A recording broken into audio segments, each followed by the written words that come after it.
Boat shoes versus loafers. It's a debate that's currently sailing through the Mr. Porter office at the moment, and for good reason. I'm for boat shoes.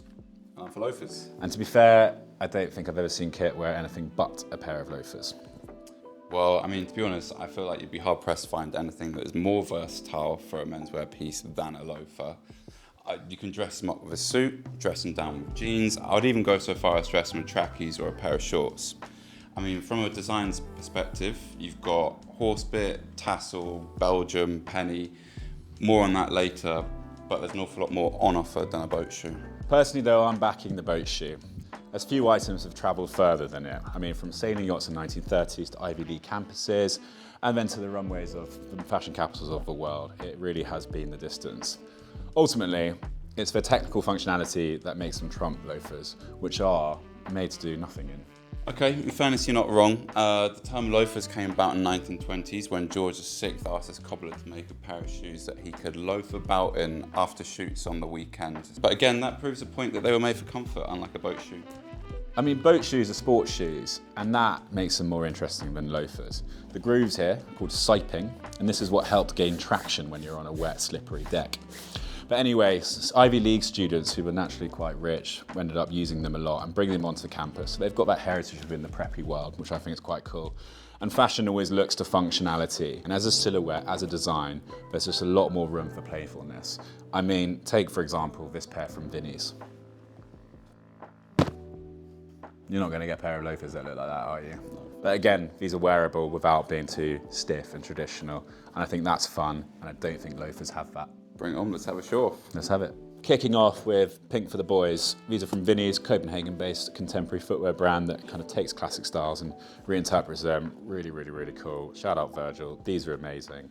Wear them with vintage denim, white denim, all summer long. You're good to go. These are the Morehouse Ivy loafers in a beautiful brown suede. I just love the kind of matte effect that you get from the suede here.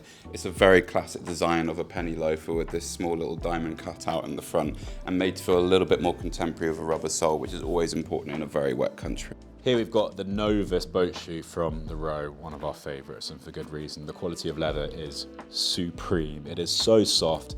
I would use these as a pillow. Made in Italy with a bit more of a rounded toe, pretty easy to wear as a result, and yeah, I think this is something I would get a lot of wear out this summer. These are the Intrecciato loafers by Bottega Veneta. They are my shoe of the summer personally. They're done in the classic sort of iconic woven style that Bottega do, a technique that was developed in the 1960s to make products thin yet durable at the same time. Nothing screams summer more than these to me. And lastly, just to put the final nail in the coffin for the boat shoes versus loafers debate, these are from Sebago. I mean, we talked about Ivy League campuses and the students that kind of go there and the boat shoes that they would be wearing, and they aren't too dissimilar from these. These guys, Sebago, have been making shoes like this for almost 100 years. They are a classic. These are the real deal. Yeah, shoes with functionality, that's what I think you should be wearing. The king of all loafer styles, the horsebit. These are a horsebit loafer by Edward Green. If you're going to get a pair of shoes, you want them made by someone who knows what they're doing, and that's what you're going to get of Edward Green. They are in a beautiful, sleek, full grain leather style. I just really love the shape of them. Even though you have a really sleek silhouette, you have a beautifully rounded end to the toe.